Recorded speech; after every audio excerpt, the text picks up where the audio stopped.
الدين إياك نعبد وإياك نستعين اهدنا الصراط المستقيم صراط الذين أنعمت عليهم غير المغضوب عليهم ولا الضالين آمين يا رب العالمين. InsyaAllah kita sama-sama baca selawat Ashghilil, iaitulah selawat yang dibacakan khusus munajat kita kepada Allah Ta'ala, supaya Allah Ta'ala memberi pertolongan nusrah kepada seluruh umat Islam yang ditindas, khususnya di negara Palestin. Semoga Allah Ta'ala memberi pertolongan menghancurkan segala musuh-musuhnya, menghancurkan kezaliman dengan kezaliman yang mereka lakukan sendiri, dan Allah Ta'ala memberi keselamatan, keamanan dan juga kesejahteraan kepada saudara-saudara kita di sana dan seluruh umat Islam di dunia ini amnya. Allahumma salli ala sayyidina Muhammad wa ashghilil zalimin bil zalimin. Allahumma salli ala sayyidina Muhammad wa ashghilil zalimin bil zalimin wa akhrijna min bainihim salimin wa ala alihi wa sahbihi ajma'in. Allahumma salli ala sayyidina Muhammad wa ashghilil zalimin bil zalimin. Allahumma salli ala sayyidina Muhammad wa ashghilil zalimin bil zalimin wa akhrijna min bainihim salimin wa ala alihi wa sahbihi ajma'in. Allahumma salli ala sayyidina Muhammadin wa ala sayyidina Muhammad. Jadi salah satu daripada jihad kita yang boleh kita lakukan, iaitulah munajat kita kepada Allah, supaya Allah Ta'ala memberi pertolongan kepada saudara-saudara kita. Jadi kita nak pergi perang dengan harga diri kita mungkin sudah tidak mampu, dan mungkin untuk harta kita pun mungkin kita ada yang mampu dan mungkin ada yang tidak mampu. Maka jangan tinggal sekurang-kurangnya kita kata untuk mendoakan sahabat-sahabat kita, saudara-saudara kita yang ditindas, yang dizalimi oleh puak-puak Zionis laknatullah, dan Allah Ta'ala memberi kemenangan kepada umat Islam, kepada saudara-saudara kita insya-Allah. Maka senjata bagi umat Islam itu adalah doa. Sebaik-baik doa adalah doa kita kepada saudara-saudara kita. Itulah. Alhamdulillahi Rabbil Alamin, wassalatu wassalamu ala ashrafil anbiya'i wal mursalin wa ala alihi wa sahbihi ajma'in. Subhanaka la ilma lana illa ma 'allamtana innaka antal alimul hakim. Wa la hawla wa la quwwata illa billahil aliyyil azim. Rabbi shrah li sadri wa yassir li amri wahlul 'uqdatam min lisani yafqahu qawli. وسدد لساني واهد قلبي بحق سيدنا وجدنا رسول الله صلى الله عليه وسلم. يا أيها الذين آمنوا اصبروا وصابروا ورابطوا واتقوا الله لعلكم تفلحون. اللهم أرنا الحق حقا وارزقنا اتباعه. Ya Allah, ya Tuhan kami, tunjukkanlah kepada kami yang benar itu sebenar-benarnya, dan jadikanlah kami di kalangan orang yang mengikuti akan kebenaran. Wa arinal batila batilan warzuqna ijtinabah. Ya Allah, tunjukkanlah kepada kami yang batil, yang sesat itu sebenar-benarnya sesat, dan jauhkanlah kami daripada mengikuti akan kebatilan dan kesesatan. ربنا افتح بيننا وبين قومنا بالحق وأنت خير الفاتحين إلهي أنت مقصودي ورضاك مطلوبي أعطني محبتك ومعرفتك يا الله نويت التعلم والتعليم والتذكر والتذكير والنفع والانتفاع والإفادة والاستفادة والحث على التمسك بكتاب الله وسنة رسول الله والدعاء إلى الهدى والدلالة على الخير ابتغاء وجه الله ومرضاته وثوابه وقربه سبحانه وتعالى. Para hadirin sidang jemaah muslimin muslimat, ayahanda, bonda, adik kakak yang dirahmati lagi diberkati oleh Allah Taala sekalian. Alhamdulillah, bersyukur kita kepada Allah kerana Allah Taala masih mengizinkan kita untuk bertemu pada malam yang mulia ini. Allah gerakkan hati kita, Allah pilih kita, Allah beri kepada kita kekuatan untuk kita bergerak, berjalan, melangkah kaki kita untuk hadir sama-sama mendirikan sembahyang jemaah dan seterusnya kita berada di dalam majlis ilmu yang mana mudah-mudahannya kita didoakan oleh para malaikat yang ada di sisi kita pada malam ini dan nama kita disebut di hadapan Allah Ta'ala, diangkat segala martabat kita dan diampunkan segala dosa-dosa kita. Allahumma amin. Kita sambung pengajian kita Bidayatul Hidayah, permulaan jalan hidayah, karangan Al-Imam Hujjatul Islam Abu Hamid Muhammad bin Ahmad Al-Ghazali, yang telah diterjemahkan oleh Syekh Ahmad Fahmi bin Zamzam rahimahumallahu ta'ala. قال المؤلف رحمه الله تعالى ونفعنا بعلومه في دارين آمين يا رب العالمين. Berkata Al-Imam Al-Ghazali rahimahullahu ta'ala, oleh itu Rasulullah sallallahu alaihi wasallam pernah bersabda, kata Nabi, man tarakal mira'a wa huwa mubtilun banallahu lahu baitan fi rabadil jannah wa man tarakal mira'a wa huwa muhiqqun banallahu lahu baitan fi a'lal jannati. Artinya, sesiapa yang sanggup meninggalkan pertengkaran, perbalahan, perdebatan, pertelingkahan. Satu maksud belakang itu, debat, balah, tekok, apa lagi kita kata. Sedangkan ia, yakni seseorang itu adalah di pihak yang salah. Maknanya mungkin dia ni di pihak yang tak betul lah, kita kata orang salah. Allah Ta'ala akan membina untuknya sebuah rumah di tepi syurga. Kemudian kata Nabi lagi, wa man tarakal mira'a wa huwa muhiqqun, dan barang siapa yang sanggup meninggalkan bertengkar, berdebat, berbalah, berbahas, berbantah, apa lagi, sedangkan ia adalah berada di pihak yang benar, maka apa kata Nabi, banallahu lahu baitan fi a'lal jannati, Allah Ta'ala akan membina untuknya sebuah rumah di tempat yang tinggi di dalam syurga. Jadi kalau kita benar-benar menghayati hadis yang Rasulullah sampaikan kepada kita ni, maksudnya tidak ada alasan kenapa kita ni tak mahu meninggalkan perbalahan, pertelingkahan, perdebatan dan sebagainya. Perbalahan, perdebatan yang dimaksudkan di sini iaitulah perdebatan yang tidak menatijahkan kebaikan. Hasil dia tu tak ada apa-apa, rugi berlaku. Dua-dua pihak hak bertelingkah, hak berselisih faham, tidak mengambil kebaikan di sebalik perdebatan yang berlaku. Jadi akhirnya dia akan menanam kebencian, akan menanam dendam, akan menanam perasaan saling mengata di antara satu pihak dengan satu pihak yang lain. Maka bila kita sedar, kita tahu kita ni di pihak yang salah, ataupun kita pun tak tahu yang kita ni mungkin di pihak hak bersalah. Bersalah dengan makna mungkin kita berdebat satu-satu benda, satu-satu perkara, dan kita tu salah, kita kata.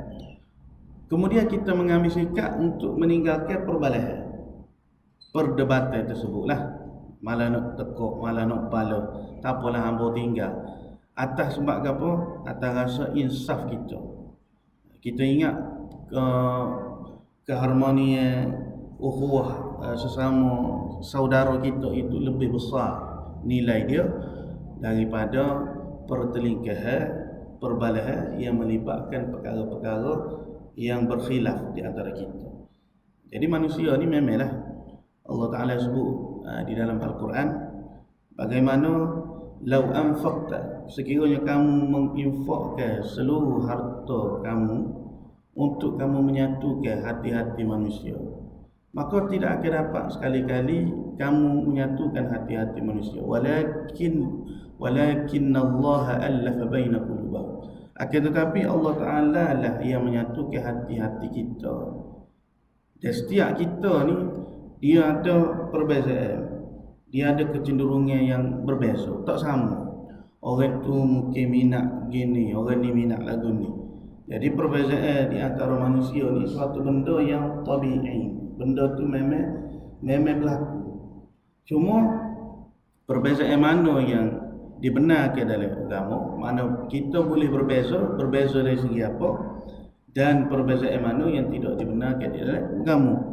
Contohnya kita kata berbeza dari segi masalah akidah, itu tidak boleh kompromi, tidak boleh bertolak ansur dan sebagainya.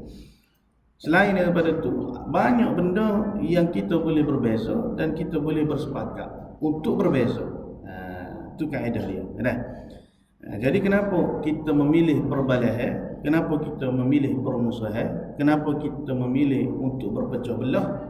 Sedangkan kita boleh bersatu padu, kita boleh bersama dan saling berlapang dada. Salamatus sadr, dia panggil salamatus sadr, lapang dada. Kita terima, okey, mu dengan aku beza, tak apalah. Mu berdasarkan minat, macam orang main bola. Orang main bola dia ada minat masing-masing. Tapi bukanlah perbezaan di dalam permainan bola tu, tim dia tu menyebabkan dia saling bermusuhan, saling bertelingkuh, saling berbalah. Ada kan? Maknanya setakat waktu dalam permainan sahaja. Selepas daripada itu boleh duduk sama, boleh berukhuwah dan sebagainya. Itu satu contoh yang paling mudah lah, yang berasa mudah untuk kita faham. Baik. Kemudian dalam riwayat yang lain juga ada disebutkan, man tarakal mira'a wa huwa muhiqqun bunya lahu baitu fi a'lal jannati wa man tarakahu wa huwa mubtilun bunya lahu baitu fi rabadil jannah. Siapa-siapa yang meninggalkan perbuatan berbantah-bantah sedangkan dia ni berada di pihak yang benar, nescaya akan dibina sebuah rumah untuknya di tempat yang paling tinggi di dalam syurga. Dan sesiapa yang meninggalkan perbalahan, perdebatan sedangkan dia tu memang salah, nescaya akan dibina sebuah rumah untuknya di sekeliling syurga. Maknanya kalau orang tu dia salah sekalipun, dia mendapat kebaikan, dia mendapat janji daripada Rasulullah sallallahu alaihi wasallam. Sebab itu kata Mansur bin Muhammad Al-Quraizi, man yarkabur rifqa la yastahqibuz zalala. Sesiapa yang menggunakan kelembutan dia tidak akan tergelincir. Kemudian kata Al-Imam Syafi'i rahimahullahu taala, ini seperti mana yang kita sebut dululah, ma jaltu ahadan illa tamannaitu an yuzhirallahu al-haqqa ala lisanihi duni.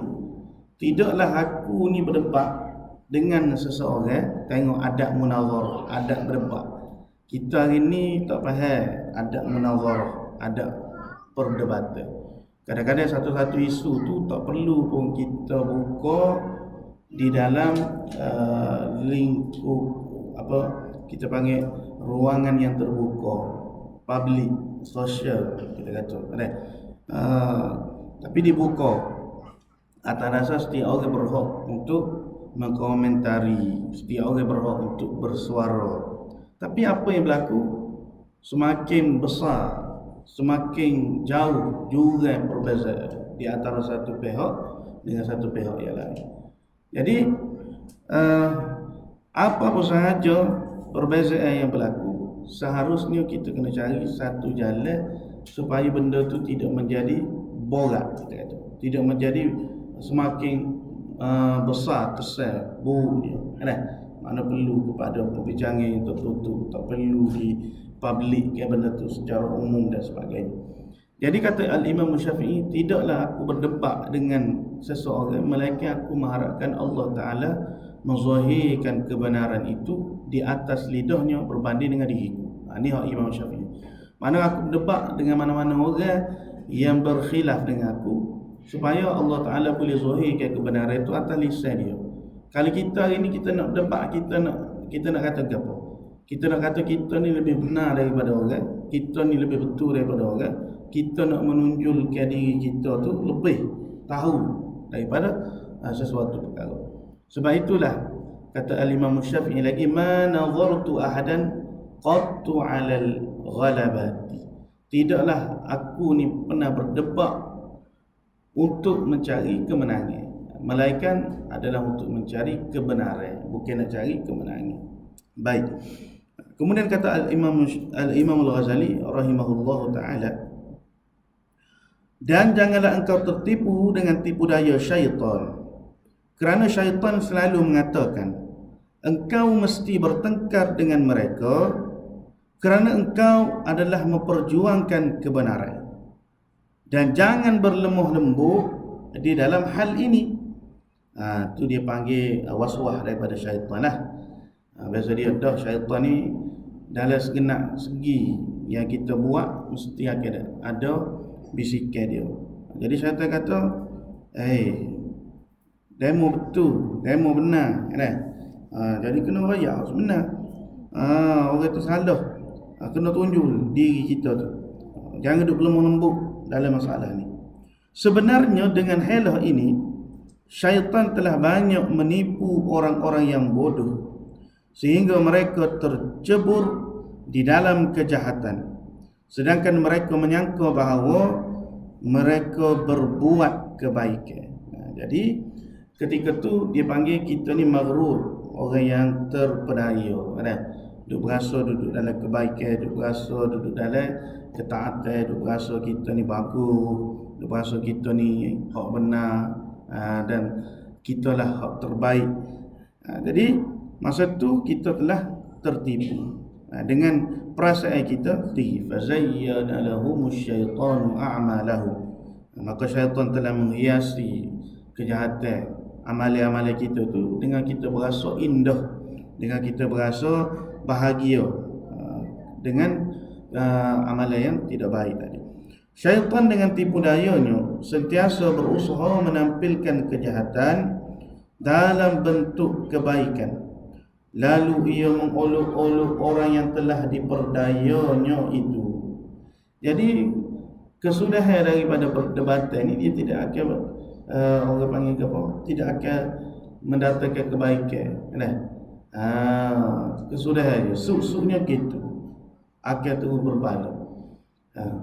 Kecuali kalau kita kata ada kebaikannya untuk Islam, untuk agama kita. Misalnya seperti debatnya Imam Abu Hanifah dengan Dahri, orang yang tak mau mengaku adanya Tuhan. Dahri ini dia mempercayai agama mulhid, kan? Dia kata Tuhan ni tak ada. Kalau Tuhan ada, Tuhan duduk gapolah ni. Jadi Imam Abu Hanifah rahimahullah ta'ala, ya, dia dikenali sebagai orang yang membawa manhaj ra'i. Imam Abu Hanifah ni mazhab mazhab Hanafi, kan? Min sadatis salaf, para salaf yang awal sebelum daripada Imam Asy-Syafi'i rahimahullah, sebelum daripada Imam Malik bin Anas rahimahullah ta'ala, wa qaddasallahu sirrahum. Jadi Imam Abu Hanifah ni zaman dia tu terkenal dengan pemerintah ataupun kita kata pembesar-pembesar Mu'tazilah, orang yang guna akal di dalam memahami urusan akidah. Jadi logik akal kata ya dak Tuhan ada, ya dak Tuhan ni buat azab kubur, ya dak, banyaklah masalah berkaitan dengan akidah yang dipikirkan dengan akal. Akhirnya kalau akal dia kata benda tu tidak logik, maka dia tolak segala nas daripada Quran dan juga daripada hadis. Jadi ketika tu Imam Abu Hanifah berdebat dengan Dahri ini, kebaikan dia tu jelas kan. Akhirnya Allah mengangkat kebenaran, Allah menghancurkan segala kebatilan. Baik, hak berlaku pada kita hari ni, hak kita duduk berdebat. Macam kita sebut dulu lah, orang agama, cara orang agama ni berdebat. Orang politik, hak tu tak usah cerita lah kan. Hak tu sama-sama dah, tak habis-habis kan.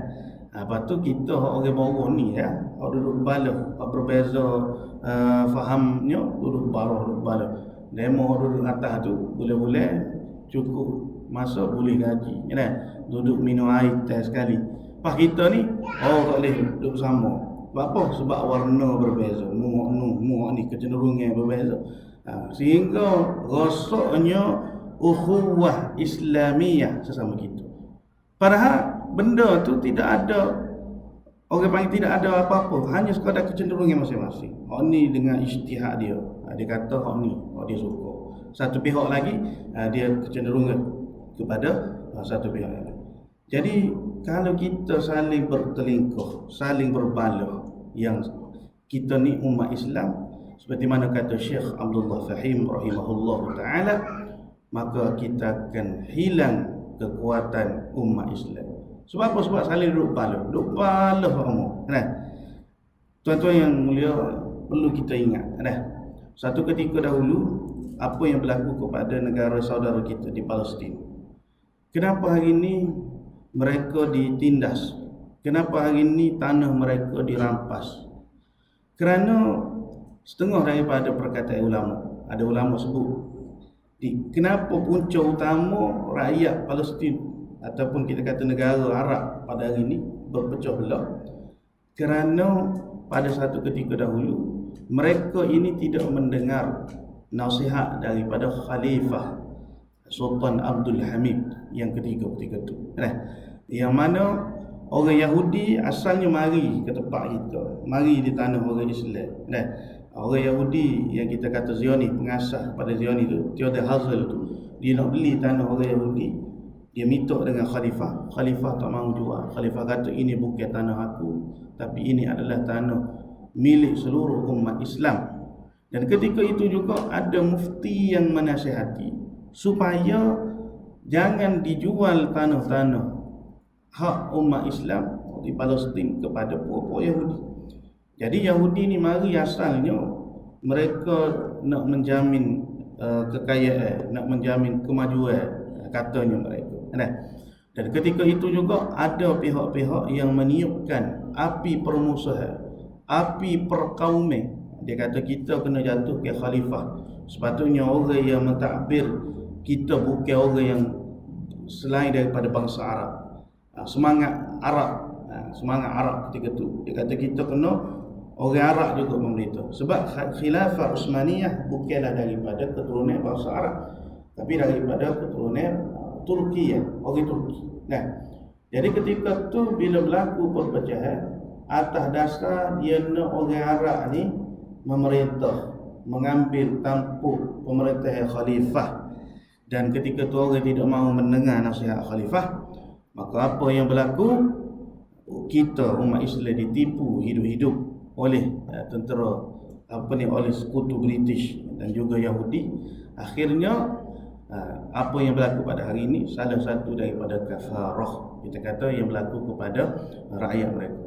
Bukan kita kata kita nak bersetuju, tak, kita pun kita kata ya itu kisah dulu. Bukan bermakna kita tidak mahu mendoakan, kita tak mahu bimbang dengan apa yang berlaku kepada nasib saudara-saudara kita di sana. Tak, kita bimbang dan kita teruskan berdoa, kita teruskan berjihad, kita terus meminta kepada Allah supaya Allah turunkan kemenangan. Tetapi ibrah, pengajaran yang perlu kita ambil perlunya kepada kesatuan hati-hati umat Islam. Barulah kita ni akan membina kekuatan. Baik. Kemudian kata Imam Al-Ghazali rahimahullah, syaitan dengan tipu dayanya sentiasa berusaha menampilkan kejahatan dalam bentuk kebaikan, lalu ia mengolok-olok orang yang telah diperdayanya itu. Membela kebenaran adalah satu perkara yang baik, iaitu di hadapan orang yang memang mahu menerimanya. Ini kata Imam. Jadi kalau kita nak debat juga, nak bela juga kita ni orang yang benar, boleh. Syaratnya kita berdebat, kita bahas kepada orang yang memang nak dengar kebenaran. Tapi kalau kita tahu dah dia ni meroyak lah gajuh rimah gapo pun dia tak terima, maka ketika tu meninggalkan perdebatan itu lebih baik.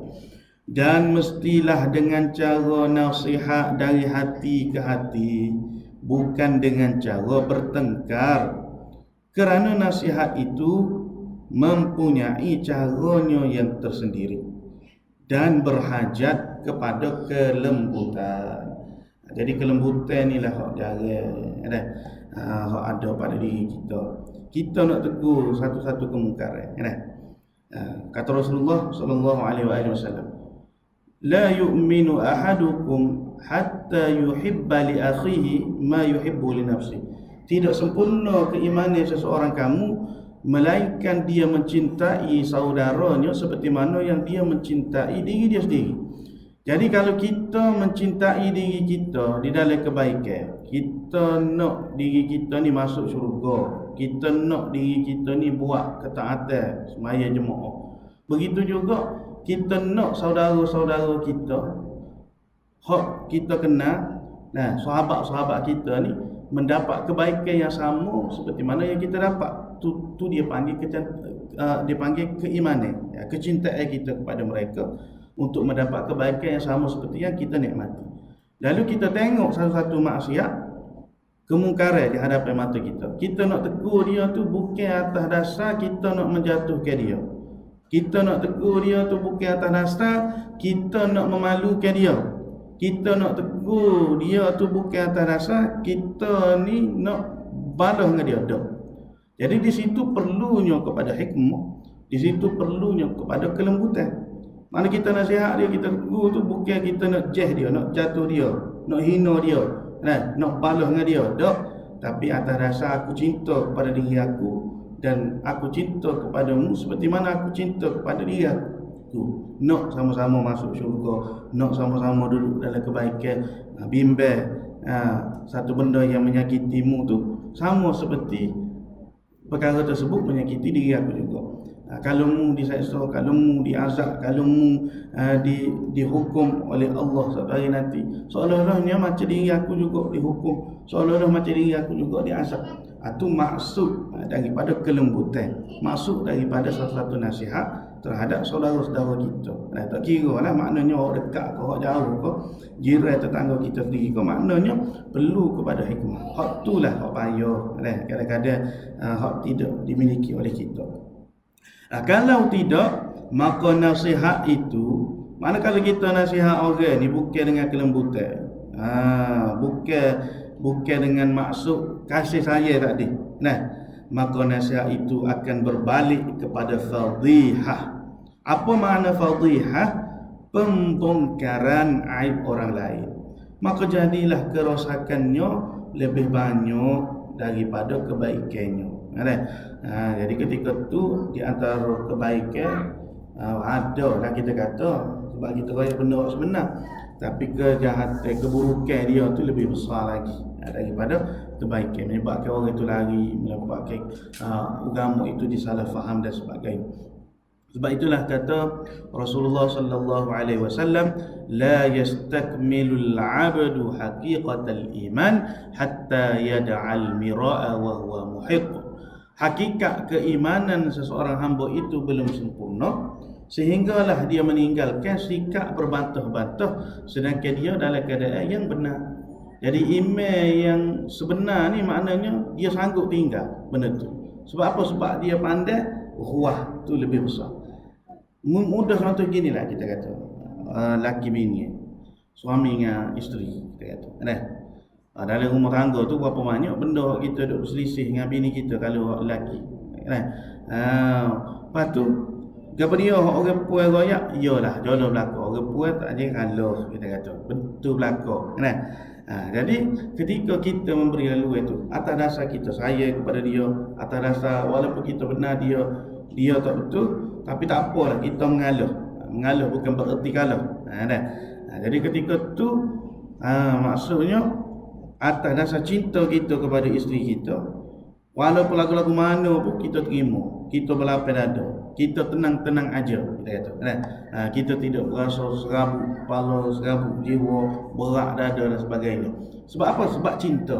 Begitu juga dengan keadaan sesuatu yang kita ikat kecintaan kita kepada Allah, kita letak atas dasar iman, maka sebesar mana pun khilaf kita dengan manusia yang ada di dunia ni, maka kita berlapis dada. Sebab apa? Adanya iman, adanya cinta kepada Tuhan yang Maha Kuasa.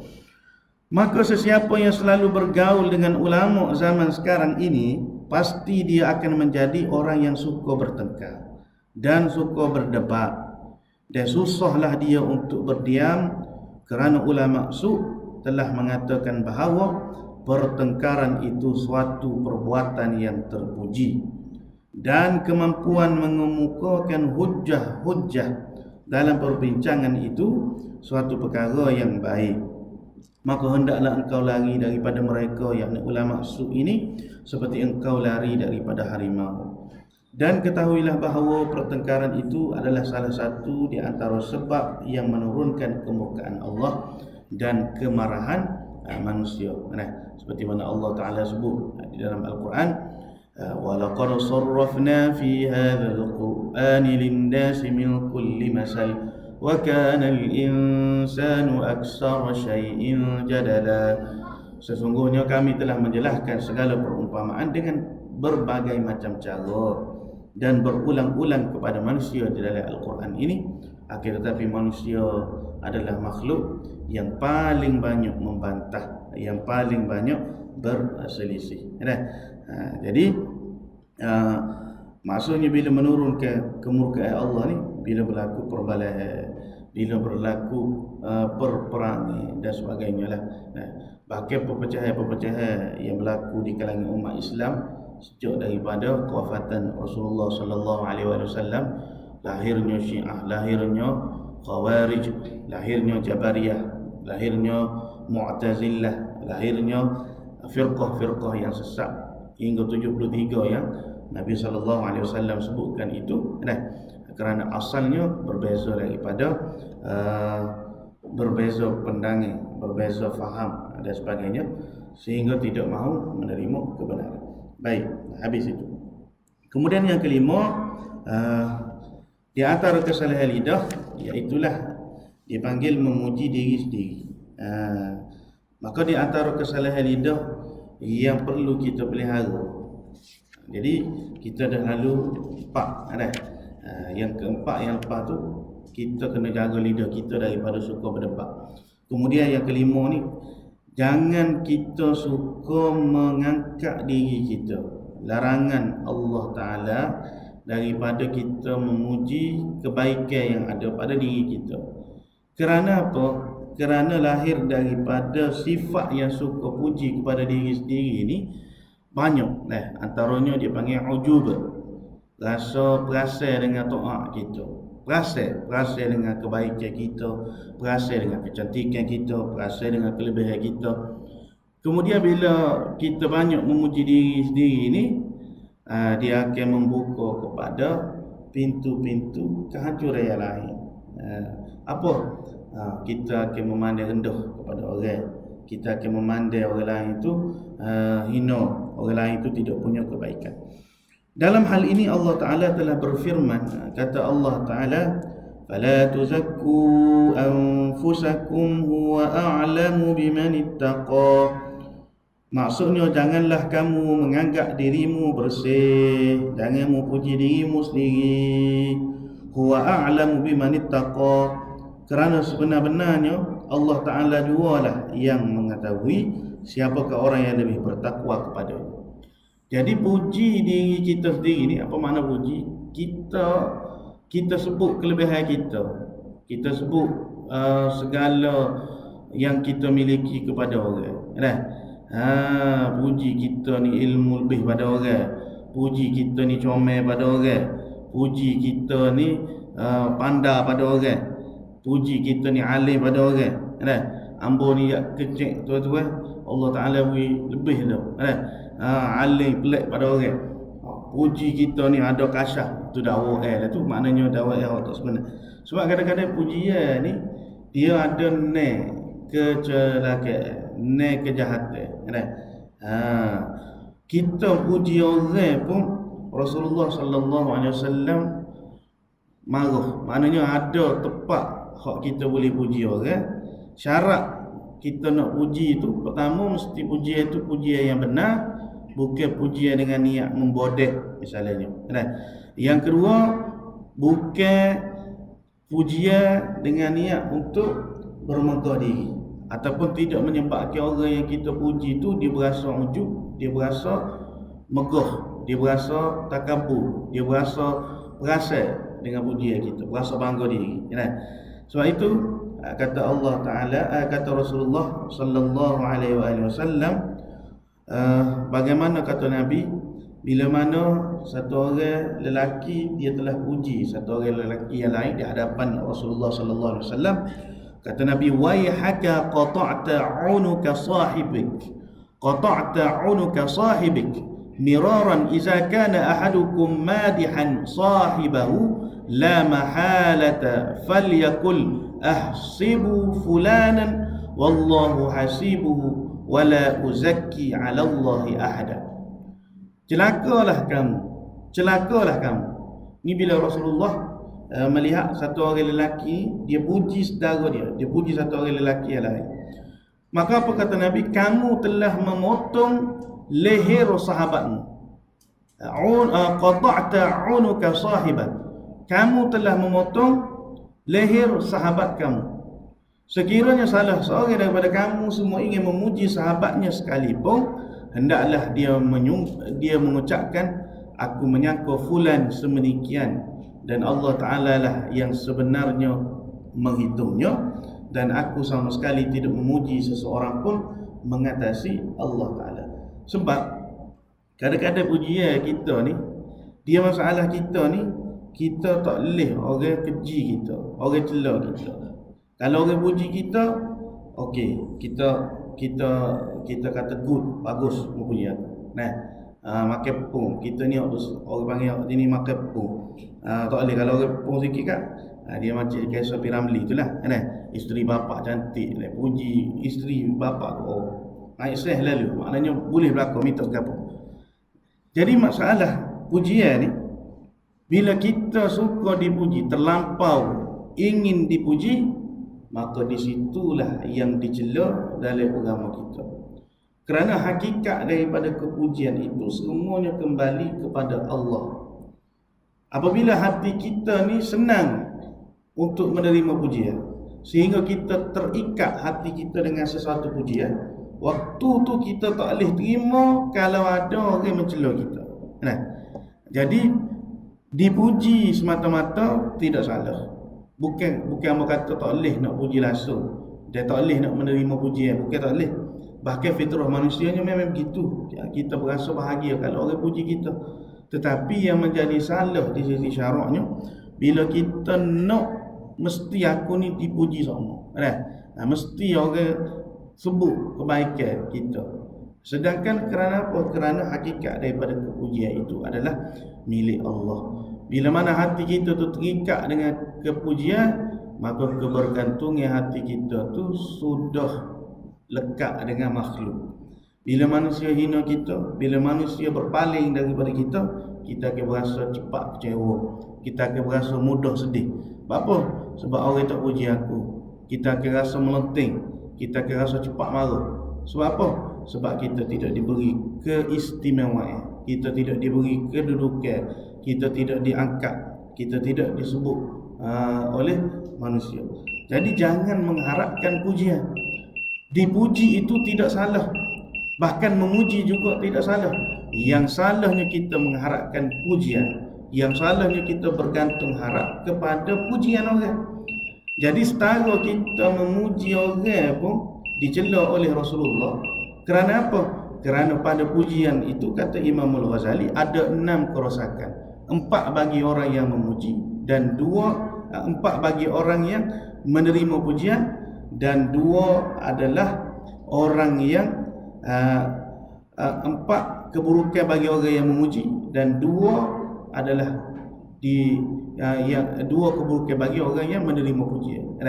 Hal besar sekalinya bila seseorang itu terlalu banyak dipuji, akhirnya dia akan rasa takjub dengan diri dia. Dia akan rasa sombong. Nah, ada perkara pujian itu tidak menyebabkan dia sombong, tidak menyebabkan dia berasa ini adalah nikmat daripada Allah, maka itu dibenar oleh syarak. Dan pujian itu bukan pujian yang bersifat dusta, maka itu pun dibenar. Baik, jadi setara memuji orang pun Nabi kata seolah-olahnya kita memotong tekuk saudara kita sendiri. Apatah lagi kalau kita ni nak puji diri kita sendiri, lalu kita sebut, kita bangga di hadapan khayalat manusia. Kemudian kata Imam Al-Ghazali, pernah orang bertanya kepada seorang ahlul hikmah, apakah kebenaran yang buruk? Wallahu ta'ala a'lam wa ilmu atam. Jadi setakat ini adalah untuk malam ini. Mudah-mudahan kita dapat mengambil manfaat dan pengajaran daripada apa yang disampaikan oleh pengarang kitab kita. Yu'til hikmata man yasha' wa man yu'tal hikmata faqad utiya khairan katsira wa may yazakkaru